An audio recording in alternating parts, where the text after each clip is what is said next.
I'm Judge Angel, and I was his full-time sitting judge for over 2 decades. I've seen a few things, but there's good in everyone. And we are here to motivate and encourage you to be all stars. Sit back, relax, and enjoy. Welcome, everyone. We are so happy to see you. Thank you for joining us. And all of you wonderful, wonderful stars out there, thank you for all of you that have emailed us, called us, and just send words of encouragement. We appreciate you so much. You're priceless. You're stars. That's why we love you. Our special guest today is Mr. Jason Powers. And guess what? He's a magician. That's right. Jason, tell us how you entered the realm of the magic. Well, it kind of started kind of accidentally. I had got a little magic kit from a church service I had, and I played around with it, and I was going to a friend's birthday party, and as if by magic, Somehow. I was on the way to this party, and I saw a red and yellow sign that said magic shop. I'd never been to a magic shop. So I literally swerved into the parking lot to get to this place, and it was called the Be Amazing Magic Shop in Columbus, Ohio. And I bought a few things from there, and the rest is history. So are you self-taught? No, actually, I have 2 mentors who are very big in magic. One of which is Luna Shimada, who is known for the floating rinking rings. And the other is Jeff McBride, who's also a world-class magician, and he's famous for his mask solutions. So Now slow down because I don't know what either one of those are. Can you give us a brief overview Sure. of what they are? Sure. Luna Shimada is the ex-wife of another famous magician, Losander, who specializes in levitation magic. So you may have seen him on Penn and Teller's Fool Us with the floating table. Yes. Okay, so that is who she is, and she's very dear to me in terms of a lot of her teaching because she's giving me some insights on how to develop my character, the Dream Traveler. Yes. And Jeff is what got me to start to come out to Vegas because he has a school out here that I've attended, and so I'm one of his students as well.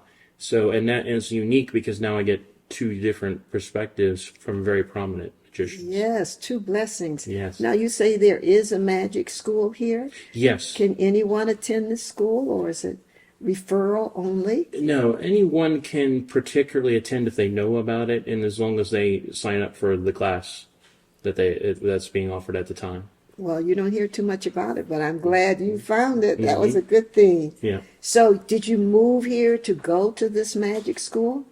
I actually came to the magic school first, and as a result of being inspired by the magic school, I decided to move out here on a permanent basis. And I've been living the dream ever since. Good for you. Yeah. We're so blessed to have you. It's so wonderful. So the first thing I have to ask, because I know everybody wants to know if they can see it, is this a magic rubber band? As a matter of fact, you have a good eye. In fact, have you ever seen magicians on stage do the linking rings? No, I haven't. Okay, well, this is a low-budget show anyway, so I do the linking rubber bands. So I have 2 rubber bands here.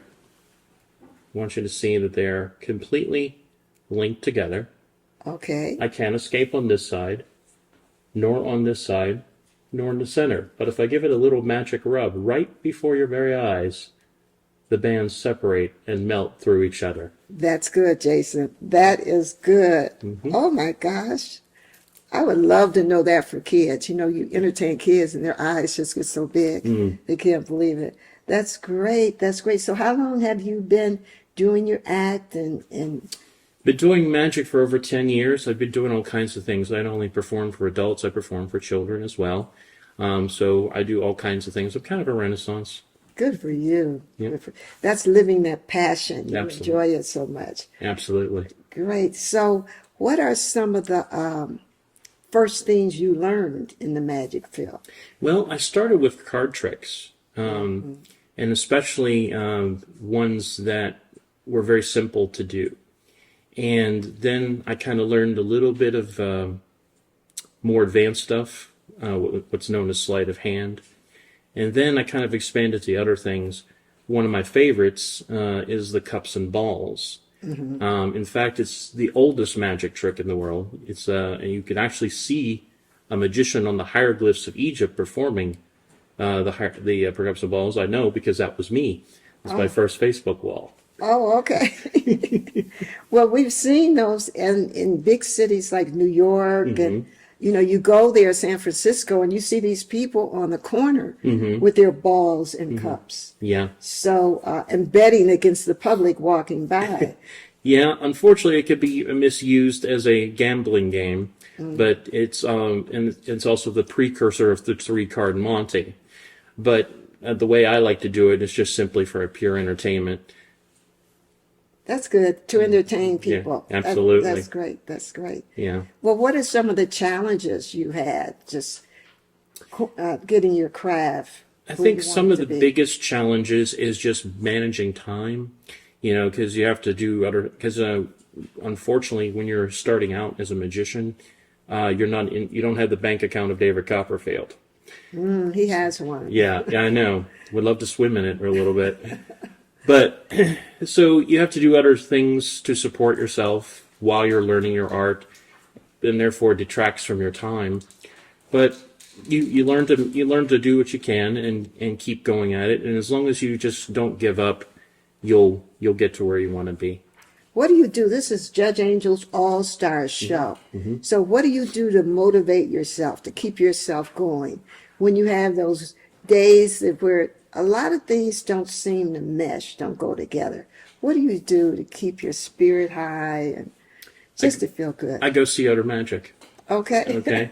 In fact, the other day I got to see my good friend Mike Hammer's show, and it's at the Four Queens, and I loved every minute of it. I was laughing so hard, and just to watch other people, especially magicians who I'm friends with, perform keeps the spirit alive, because my goal is to be a stage magician, Okay. and consequently, by looking at more stage magic and seeing how other stage magic is performed, it keeps the motivation. You got to keep your eyes on the prize, as they Yes, say. you do. Yes, you do. Now, you have a character that you call the Traveler. Tell us about that. Yes, the Dream Traveler is based off an idea from Mark Twain's Connecticut Yankee in King Arthur's Court, where the man has a dream. He goes back in time to medieval England. I do a similar thing. As I start off in far-off Egypt, and I was captured by the royal guard of ancient Pharaoh, and I had to prove to him I was a magician as opposed to a spy. And so I had to do all these effects for Pharaoh, or else he was going to have my head. Fortunately, I escaped. Good for you. Good for you.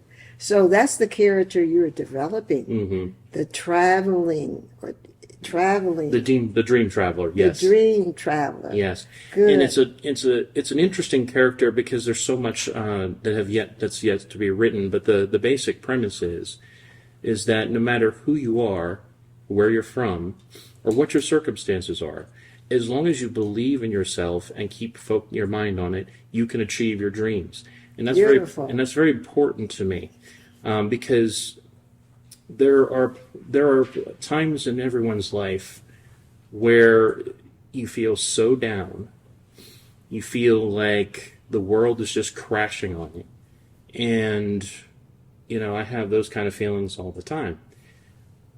So for me, by doing these things, by becoming out here and going for the prize, I want to be an inspiration to others that everyone else can do it too. Yes. And not only do I want to succeed for myself, I want to be able to provide platforms for other talents to come. Beautiful.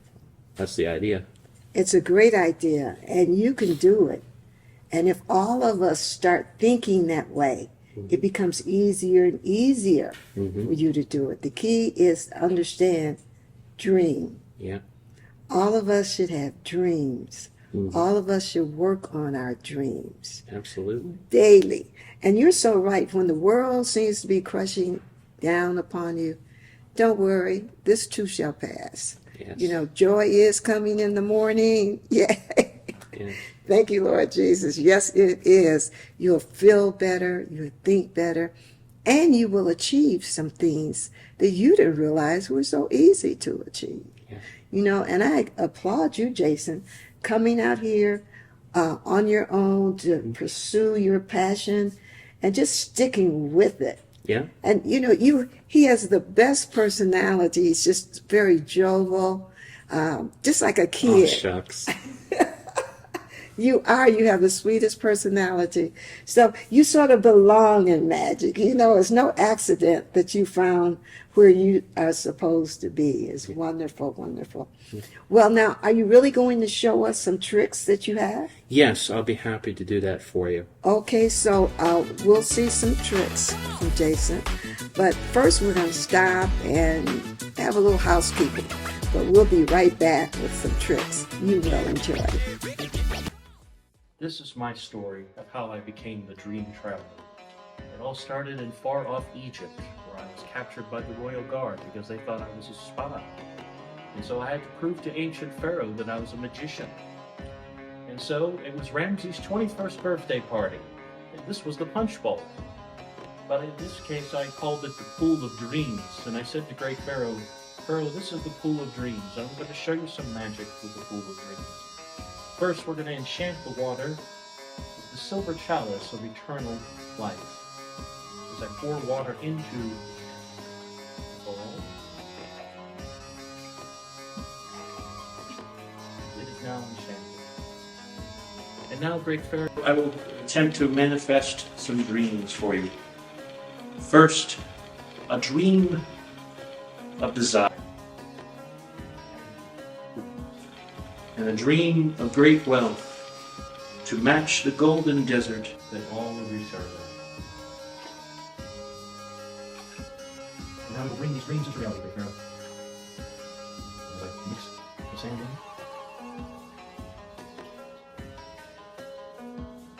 See the sand becoming dry.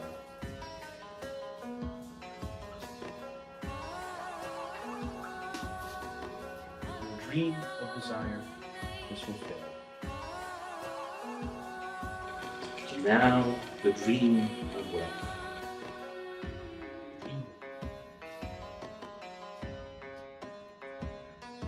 And at this point the Pharaoh said, now stop. I have a dream of immortality. I was like, all right, I'll be happy to manifest this dream. So I started to take some green sand. He said, stop. If you are a true magician, you should be able to pull another color of sand without adding more sand. I was a little bit scared about this request. But then at that moment, the ancient wisdom spoke to me and said, have faith. I began to mix the sands.